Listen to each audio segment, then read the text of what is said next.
So ayan, what's up mga idol, Chris Ride Motovlog nga po pala. For today's, nandito ngayon tayo sa DES, The Wixam Incorporated, Lagao Branch, General Santos City.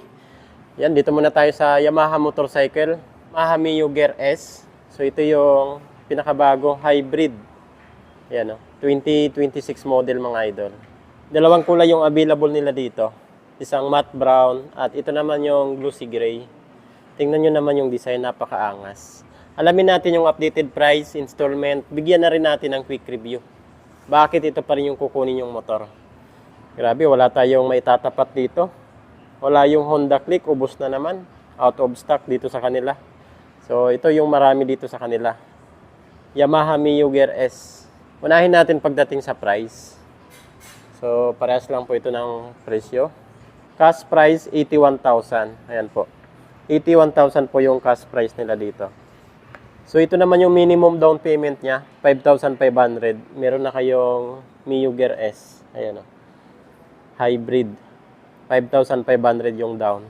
Then nagpa-compute pala tayo ng mas malaki na down payment. Halimbawa naman kung magda-down kayo ng mas malaki, like 15,000 and 30,000. So binigyan tayo ng computation nila. Minimum down payment, 5,500. Then sa 1 year, 12 months ay 7,898. Sa 18 months, 5,746. Sa 2 years, 24 months, 4,668. Sa 30 months, 4,023 pesos. Sa 3 years, 36 months ay 3,593. Rebate pa po yan ng 200 pesos. Then dito naman tayo sa mas malaki na down payment. Halimbawa, mas malaki yung ida-down yung mga idol. 15,000. So sa 1 year na lang po nito, 12 months ay 6,955. Sa 2 years, 24 months, 4,121. Then sa 36 months, 3 years ay 3,177. So rebate pa po yan ng 200 pesos. So ito naman kung mas malaki yung ida-down nyo, like nito, 30,000. So 1 year, 12 months ay 5,465. Sa 2 years, 24 months ay 3,256. So ito naman yung sa 30 months, 2,815. Sa 36 months, 3 years ay 2,520. May rebates pa po yan na 200 pesos. Then maganda pa po dito sa kanila kumuha ng motor kasi maraming freebies. Ayan o. So ito yung mga freebies niya. Dami Free jersey, helmet, full tank gasoline. Okay na okay, full tank gasoline na. TPL insurance, 3 years LTO registration. So, free na po yung LTO registration niya, 3 years. So, yung down payment nyo na minimum, 5,500, malinis na po yun mga idol. So, wala na kayong i-add pa. Magda-down lang kayo ng 5,500, sabay uwi na nitong bagong Yamaha Mio Gear S Hybrid. So, bakit naman ito yung kukunin nating motor? So, ito yung pinaka-head niya mga idol. So, dito walang masyadong design. Plain lang siya, tapos walang masyadong sticker. Dito mas mahaba na yung nguso niya mga idol. Ayun. Tapos dito naman naka-matte black. Dito naman yung nakalagay yung gear. Then sa mga sticker niya, decals, ayan, konti lang din talaga. Mio Gear S dito. Tapos dito naman advanced case system. Napaka-premium niya kasi walang masyadong decals. Dito yung Yamaha. At yung logo, maganda yung logo niya. Dito sa bandang side, ayan po. Mapapansin nyo po dito, may hard plastic po siya dito mga idol. Ayan, may stripe. Tingnan natin dito sa isa. Ayan o. Ganda to kasi may protection siya kung sakaling matumba mga idol. Ayan o. Hard plastic. So yan yung sasalo kapag natumba yung motor natin. Yung pormahan ng headlight niya ngayon. Wow.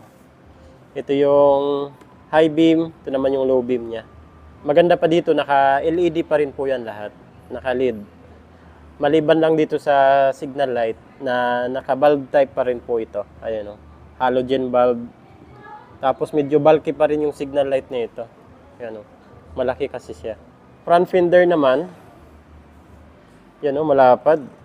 Tapos ganito yung pa-design niya. Walang masyadong korte talaga. Yung tabas niya, maganda rin yung tabas niya dito. Suspension naman sa harapan, medyo may kaliitan, pero sa 125cc okay na yan. Braking system naman po nito sa harapan, naka-hydraulic disc brake, single pot piston caliper. So ito naman po yung design ng kanyang disc plate. Maganda yung kanyang mugs kasi naka-glossy black. May decal siya na maliit. Ayan, oh. Size naman po ng gulong niya dito sa harapan ay 110 by 70, 12 inches. So 12 inches po yung laki ng kanyang gulong dito sa harapan.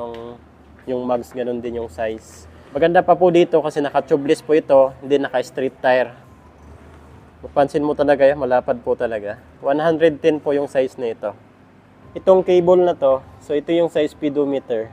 Ito naman yung design niya na makikita natin pag naka-side siya. Ayan, o. So ito yung sa matte brown. May mga hard plastic siya dito na cover. Ayan, o. Para ito sa mga gas-gas. So ito yung sasalo kung sakaling ma-slide kayo sa kalsada. Ayan, o. Tapos hanggang dito pa naman, o. Kulay black naman yung 3D emblem ng Miyuger dito. Tapos dito may letter S. Sticker na lang po siya. So dito naman po tayo sa taillight at brake light. So ganun pa rin yung design niya. Naka pa rin, bulb type, tapos medyo bulky pa rin po siya. Maganda dito kasi hindi nakahiwalay yung signal light niya. Pero mga old design pa kasi to. Dati pa to na mga design, mga ganitong itsura. Lagayan ng ating plate. Then yung back fender niya napakalapad, malapad po talaga. Parang hindi pang 125 to ah. Tingnan naman sa muffler nito, Tambutsu. So wala siyang masyadong cover na dito. Tapos dito naman heat guard na plastic. Kala ko metal. Cooling system po nito, naka air cooled pa rin po ito. So ito naman po yung suspension niya sa likuran, naka single shock pa rin po ito. Braking system, naka mechanical drum brake pa rin. Ito naman po yung airbox CBT. Maliit yung design ng 125 ng Yamaha. Compare sa Honda, medyo malapad. So ito, kailangan nyo talagang bilhan to ng tire hugger mga idol. So yun pa naman yung pinakamakina natin. So sakyan naman natin itong motor na to. Wow. Yun, no? So maliit lang po talaga. Compact. Tapos yung legroom niya, ayan, no? Maluwag. Maluwag po talaga yung legroom niya. Footboard naman, saktong-sakto. Malapad, mas malapad to compare sa Honda Click 125. Ayan, panalo to compare sa Honda Click 125 pagdating sa legroom at footboard. Ayan po. So ito naman po yung instrument panel gauge niya. Mas maganda, mas pinalapad, square type na po siya dito. Yan, parang sa Yamaha N-Max na yung design niya. So dito naman sa left side, so dito po yung brake niya sa likod. Hand grip, maganda. High beam, low beam na switch, turn signal light, horn. Hindi nakalagay yung yung side mirror natin. So sa right side naman, so dito naman yung stop and start system niya. Ayan po.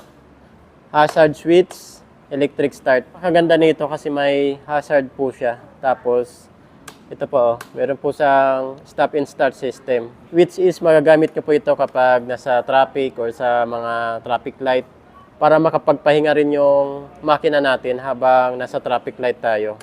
So ito naman po yung mga pocket niya, storage niya dito sa harapan. So sa left side, meron po tayo dito malapad, malaki. Ayan o.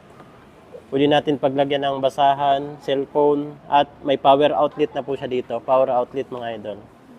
So, kailangan nyo pambilhan to ng power socket para makapag-charge tayo. Ayan o.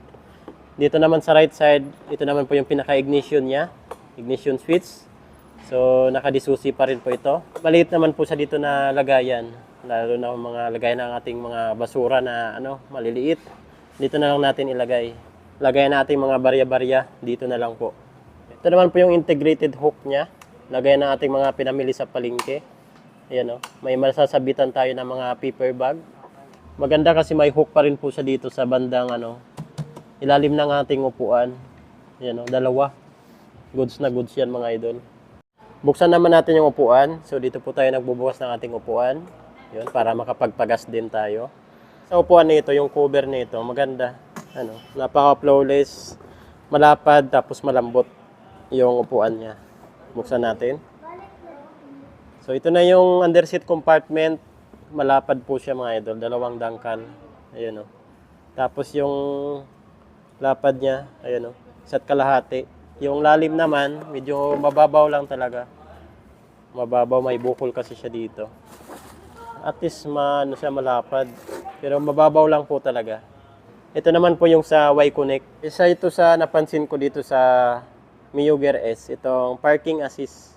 Mas safe na rin po ito kung ipapark nyo sa hindi pantay na kalsada or daan. Ayan o. Para hindi dumausdos yung motor nyo, umabante. Yan o. Pindutin nyo lang po ito. Ito yung parking assist. Yan o. So, naka-engage na yung, ano yan, yung brake. Kaya hindi yan aabante. Yan o. Dagdag dito sa ating Mio Gear S. Dating naman po sa makina nito, Yamaha Mio Gear S, naka 125cc, naka 4-stroke, 2 valve, single overhead cam, at ang cooling system naman po nito is air-cooled. Ayan o. Air-cooled po yung nagpapalamig ng kanyang makina. So talagang napakaliksi nitong motor na to. Kasi magaan lang po ito, compact, naka 125cc, air-cooled, naka 2 valve. So okay na okay po talaga ang motor na to.